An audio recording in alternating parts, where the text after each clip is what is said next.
بعد الصلاة والسلام على خير الأنام حبيبنا محمد عليه أفضل الصلوات والسلام. مساء الخير عليكم خوتي خياتي، إن شاء الله تكونوا كامل بخير وعلى خير. يلا بسم الله. اليوم في وصفتنا عنا سميد يكون متوسط، عنا تانيك كاس نتاع خبز يابس محمس ومرحي، حبة تاع قرص، 3 حبيبات تاع البيض، نص كاس تاع زيت، زوج باكين تاع لا ريفور، كاس تاع حليب. ونبداو في الشربات نتاعنا. عندي 2 كيسان نتاع سكر يكون عادي، عندي تانيك 4 كؤوس نتاع ماء. طبيعة الحال هنا في الشربات تاعنا باش تجيكم بنينه ديروا لها طرونش تاع قرص وقرصه تاع الملح، راح يعطيها واحد الجو في جميع الحلويات اللي تشربوها. تقدروا ديروا قرص الملح، راح تختلف كتير على الشربات المعتاده.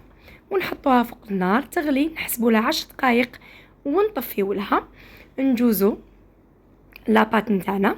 عندي 3 حبيبات تاع بيض درجه حراره الغرفه، عندي قريصه نتاع الملح، ملعقه صغيره نتاع فانيلا، مبشور الليمون. قد ما تكتروا قد ما راح يجيكم بنين.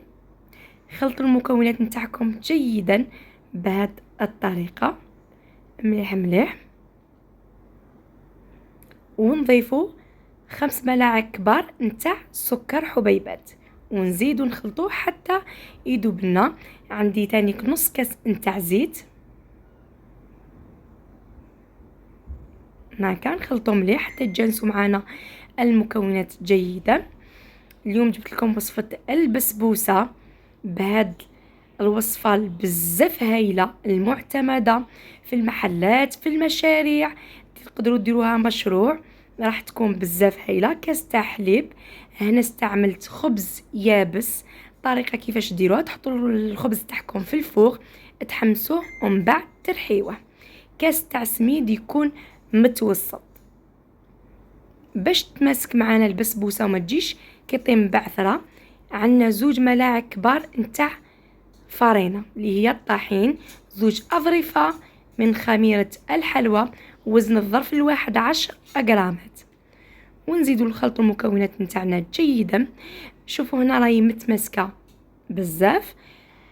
انا دائما البسبوسه تاعي راح نديرها واحد السر في الاخير، راح يعطيها خفه وطراوه ولذه هايله. 4 كاس تاع ماء الزهر راح تجيكم ولا اروع. وتبعوا بهذه الطريقه راح تنجحوا في البسبوسه نتاعكم، تجيكم بنينه بنينه ولا اروع. نجيبوا الصينيه نتاعي اللي قطر نتاعها 30 على 25 سنتيمتر، ندهنوها بالزبده او عندكم الزيت تقدروا تدهنوها تانيك ماشي مشكل. وفي هاد المرحله شعلت الفوغ تاعي الماكسيموم باش يسخن هكذا. ونفرغوا الخيط نتاعي في السنيوه نتاعنا. شوفوا القوام نتاعنا راهو شغل كريمي، تحسوه كيما لا جينواز. تبعوا التفاصيل بادق تفاصيل، راح تجيكم هايله وعاليه وخفيفه. شوفوا هنا راني نخبط فيها باش ما تجيناش جهات العوجينه حابطه. وكاين استيس بزاف نديرها في الوصفات نتاعي باش ما تجيناش في الكيكات في المسكوتشو كامل، ندير بالملعقه هكذا بالطول وبالعرض باش ما تجيناش جهه طالعه وجهه حابطه هكذا. ونحطها في الفوق نتاعي طيب. نشعل الفرن تاعنا من تحت، كي طيب لنا من تحت راح تشعلوا لها من الفوق.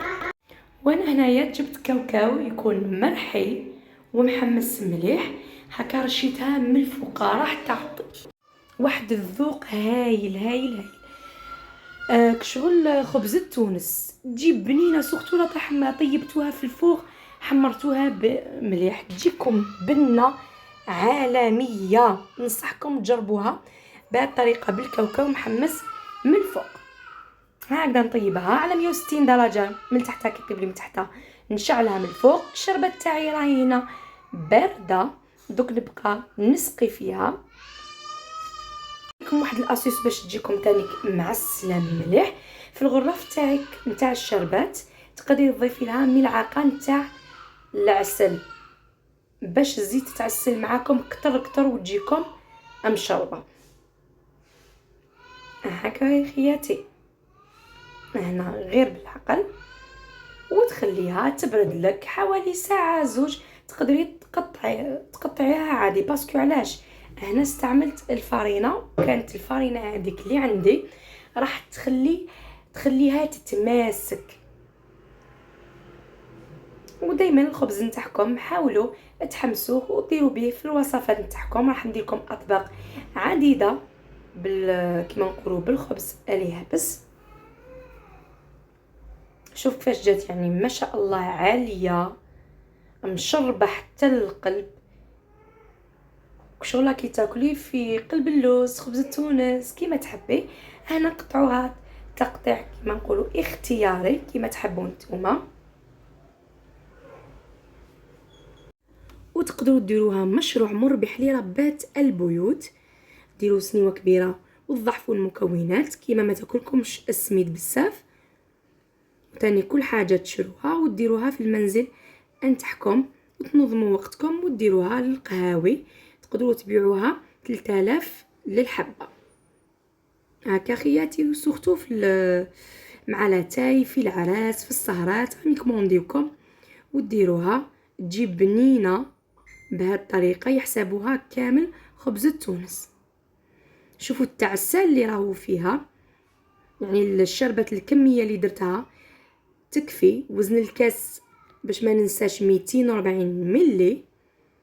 شوفوا التعسال، والله العظيم الفيديو ماهوش يعبر على الحقيقه اللي راهي عندي في الدار. هايله جربوها واعتمدوها، اكيد راح تنجحوا فيها. كما قلت لكم نعاود لكم الوصفه.